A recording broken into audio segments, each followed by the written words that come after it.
Jadi orang buka puasa 1.000 orang, ada yang ngasih makanan untuk buka puasa gratis 100 orang, 200 orang. Ini semua. Lah ketika kita berlomba-lomba membuat kebaikan di bulan Ramadan ini, itu pertolongan Allah turun, rahmatnya Allah turun, men. Allah paling senang melihat kita bersama-sama berjamaah melakukan kebaikan. Hal jazaul ihsan illal ihsan.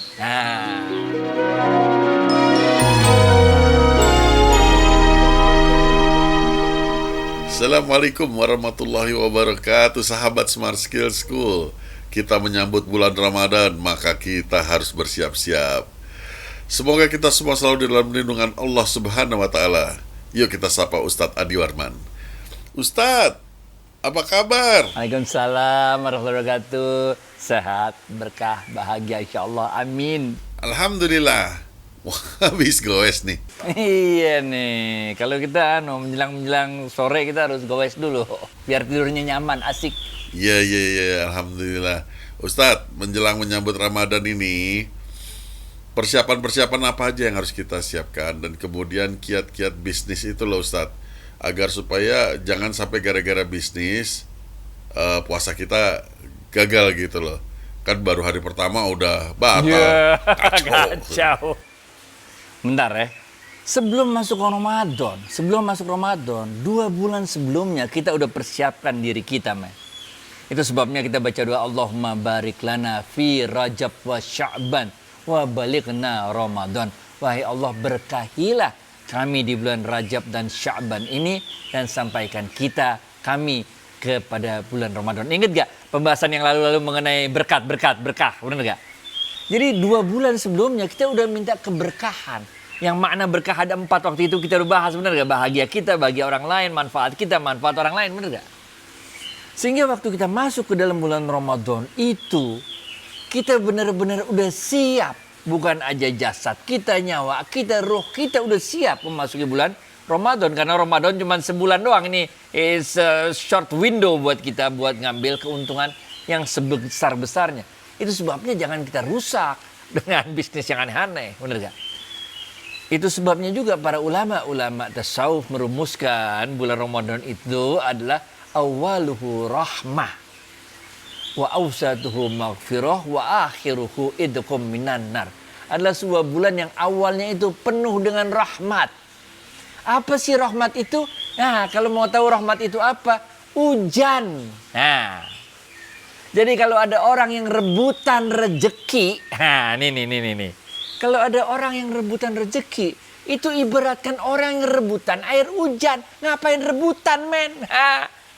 Hujan lu diem aja di situ dapat hujan, nggak usah rebutan. Masa air hujan lu rebutin, bener gak? Itu yang namanya rahmat itu seperti turunnya hujan, semua orang kena, men.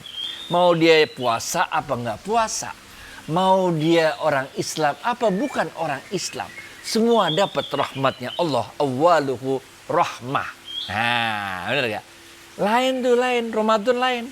Saya udah pernah Ramadan di Indonesia, saya udah pernah Ramadan di luar negeri. Lain, Ramadan lain. Nih. Tapi kita juga diingatkan wa awsatuhu maghfirah. Dan pertengahan bulannya itu turunnya ampunan dari Allah. Kita udah persiapkan 2 bulan. Rajab, Sya'ban untuk menghadapi Ramadan. Awal Ramadan kita diberikan rahmat sama Allah. Tapi namanya juga manusia, men. Namanya juga manusia. Ada aja hal-hal, kesalahan-kesalahan, dosa-dosa yang kita lakukan di dalam bulan Ramadan. Bukan karena setan, men. Bukan karena iblis. Tapi karena nyawa kita. Nyawa kita ini adalah bagian dari unsur-unsur makhluk hidup yang mempunyai naluri untuk makan, mempunyai naluri untuk berkembang biak, mempunyai naluri untuk memiliki. Kalau ini kayak saya punya burung nih, jalak suren, burung poksai dan sebagainya. Itu burung-burung teritori yang nggak mau kalau ada burung lain masuk. Sama, kita juga gitu. Kita juga punya teritori, kekuasaan. Nah, itu sebabnya walaupun di bulan Ramadan itu disebutkan oleh Rasulullah SAW adalah sebuah bulan di mana pintu-pintu surga dibuka lebar-lebar, pintu-pintu neraka ditutup rapat-rapat. dan setan-setan dibelenggu, kita tetap bisa melakukan terjatuh terjerumus ke dalam dosa. Bukan karena kita digodain oleh setan, benar ya? Tapi karena nyawa kita itu, nafsu kita itu yang mendorong kita untuk melakukan dosa-dosa tersebut. Begitu juga dalam bisnis. Habis tarawih ente jualan, benar gak? Nah udah ente tipu-tipu dikit dah jualannya, benar gak? Nah ini godaan kita itu karena sebagai makhluk hidup, itu sebabnya Ramadan itu kan kita melatih untuk mengekang nafsu kita, benar gak? Setannya udah kagak ada lagi dibelenggu setan. Jadi kalau Ramadan ente dosa jangan nyalain setan, benar gak? Itu nafsu lu sendiri lu kekang, benar gak? Nah, begitu juga kita dalam mencari rezeki di bulan Ramadan itu. Kita tahan, kita kendalikan nafsu kita supaya tunduk pada kemauan roh kita. Sehingga kita pun berbisnis, bisnis yang diampuni, yang digugurkan dosa-dosanya oleh Allah di pertengahan bulan Ramadan. Wa akhiruhu idkum minan nar, dan kemudian kita dilepaskan oleh Allah dari siksa api neraka. Ingat gak episode lalu kita pernah bahas mengenai doa untuk mencari rezeki. Allahumma barik lana. Wahai Allah, berkahi, ingat gak rahmat berkah. Allahumma barik lana fima rozaktana wa qina azabannar, dan jauhkan kami dari siksa api neraka. Ingat gak tadi? Wa akhiru idkum minan nar. Ini nyambung semua, men. Ini kerennya ajaran Islam, nyambung semua, men, nyambung semua. Nah, jadi kalau kita berhasil, ruh kita ini mengendalikan nyawa kita, mengendalikan nafsu kita, kita berbisnis mengharapkan tadi rahmat yang telah diturunkan oleh Allah kepada seluruh makhluknya di bulan Ramadan ini, kita terus berbisnis dengan lurus, dengan jujur, maka Allah akan ampuni dosa-dosa kita yang telah kemudian akhirnya Allah akan melepaskan kita dari siksa api neraka. Rabbana hablan min azwajina Allahumma barik lana fima razaqtana wa qina azabannar. Oke. Back to you, Fit. Betul, Ustadz. Namun demikian, di dalam bisnis ini kita kadang-kadang nggak bisa terlepas dari hal-hal yang kurang baik, Ustadz. Tanpa disadari.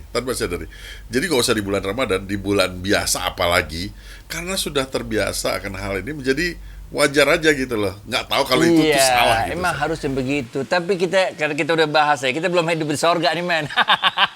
Masih di dunia.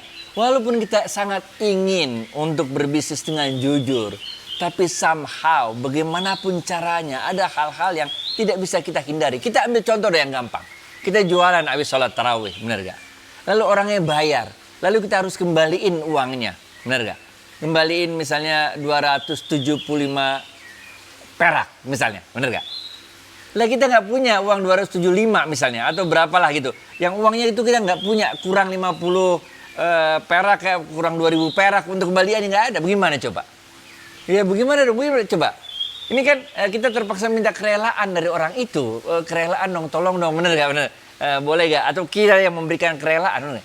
Jadi ada hal-hal, atau misalnya kita ambil timbangan kita belum kita tera, bener gak? Kita jualan di depan masjid, di lapangan masjid waktu itu, bener.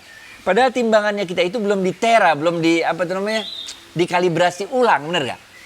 Nah, apa bener timbangan kita cocok apa enggak, bener gak? Nah, jadi selalu ada debu-debu dosa itu yang terlibat di dalam bisnis kita.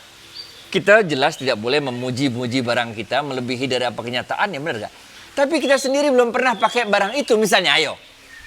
Ini benar mujarab, ya insya Allah mujarab, bener. Kita sendiri nggak tahu, bener.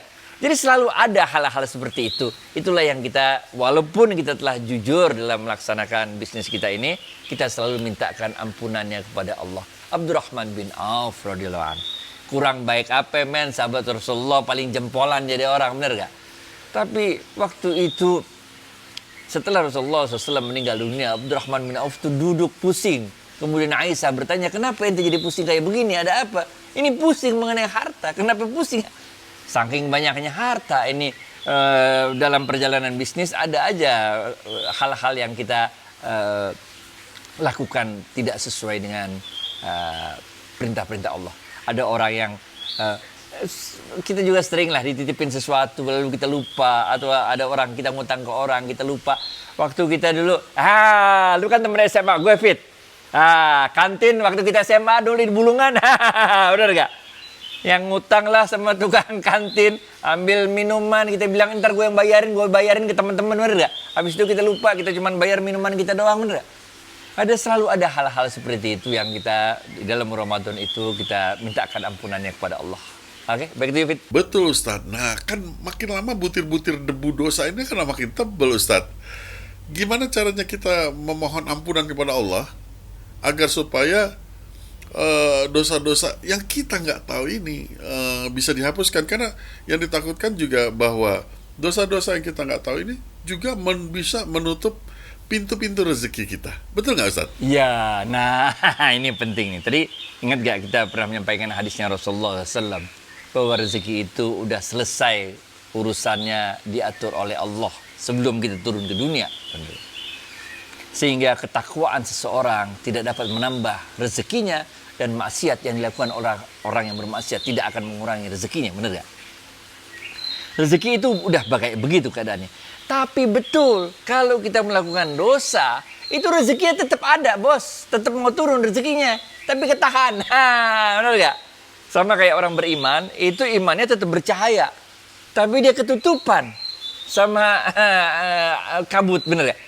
Sehingga orang-orang yang melakukan hal ini, benar gak?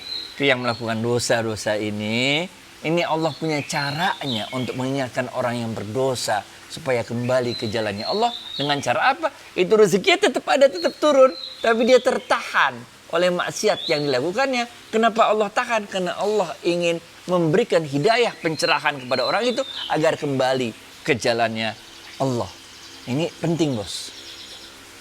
Kalau dosa-dosa yang kecil itu biasanya kalau di Indonesia, makanya ini di Indonesia ya debu-debu dosa itu biasanya kalau habis Lebaran Idul Fitri kita bilang mohon maaf lahir batin, itu untuk gugurin dosa-dosa yang debu-debu itu loh, yang kita nggak sadari gitu loh. Kalau dosa yang jelas, yang spesifik ya kita minta maaf lahir batin untuk dosa yang spesifik. Tapi kan ada dosa-dosa kecil, misalnya kita bercanda lah. Yang kayak gini-gini ya di Indonesia itu kita punya mekanisme yang namanya mohon maaf lahir batin, tinggal macam-macam gitu, bener. Untuk gugurin hal-hal seperti itu. Dalam Islam juga dikatakan kalau kita salaman tuh gugur tuh dosa-dosa itu. Untuk dosa-dosa yang debu-debu kayak gitu. Tapi untuk dosa besar lain, men. Dosa besar harus taubat.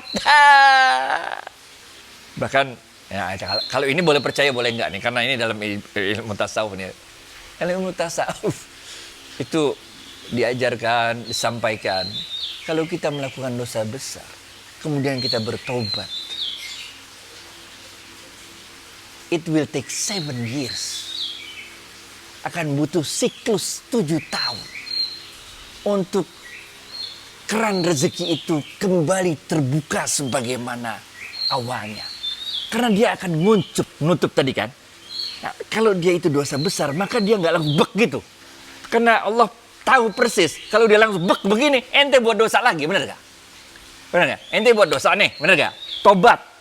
Tahu-tahu ojo Allah jebrokin lagi rezeki yang besar. Ente jadi sombong. Nah, gampang ternyata kalau buat dosa besar, tobat aja, habis itu besoknya kaya raya lagi, bener gak?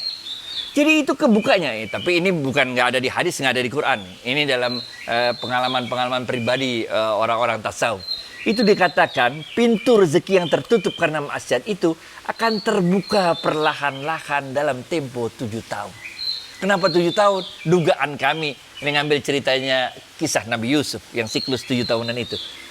Jadi jangan lakukan dosa besar, men. Apalagi bulan Ramadan, kacau.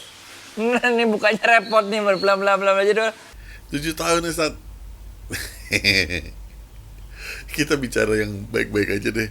Jadi kalau kita buat amalan-amalan di bulan Ramadan, itu pahalanya lebih besar kan Ustaz? Gitu aja deh. Wah, kalau itu jelas. Inilah sebuah bulan di mana amalan-amalan yang sunnah akan diganjar oleh Allah sebagaimana amalan-amalan yang wajib. Dan amalan-amalan yang wajib akan diganjar oleh Allah 70 kali lipat di luar bulan Ramadan. Jadi ini paling asik, bos, bulan Ramadan. Ini mah jackpot, kalau bahasa kitanya mah jackpot, bener gak? Udahlah Allah ngerojokin rahmatnya. Apalagi Ramadan, men, semuanya hidup, ekonomi hidup. Insya Allah nih kita doain rame-rame, mudah-mudahan nih hari ini nih pemerintah udah ngumumin nggak pakai PCR lagi, bener nggak? Bali tanggal 7 Maret udah dibuka tuh, bener nggak? Kita doain mudah-mudahan kita bisa normal, jamaah tarawih Ramadan, iktikaf, buka puasa bersama normal deh, bener nggak? Mudah-mudahan nih. Sehingga ekonomi naik lagi kan, bener nggak? Nah, kalau ekonomi naik lagi, orang-orang mempunyai kemampuan untuk menjadi paralonnya Allah. Ingat gak yang kemarin gak?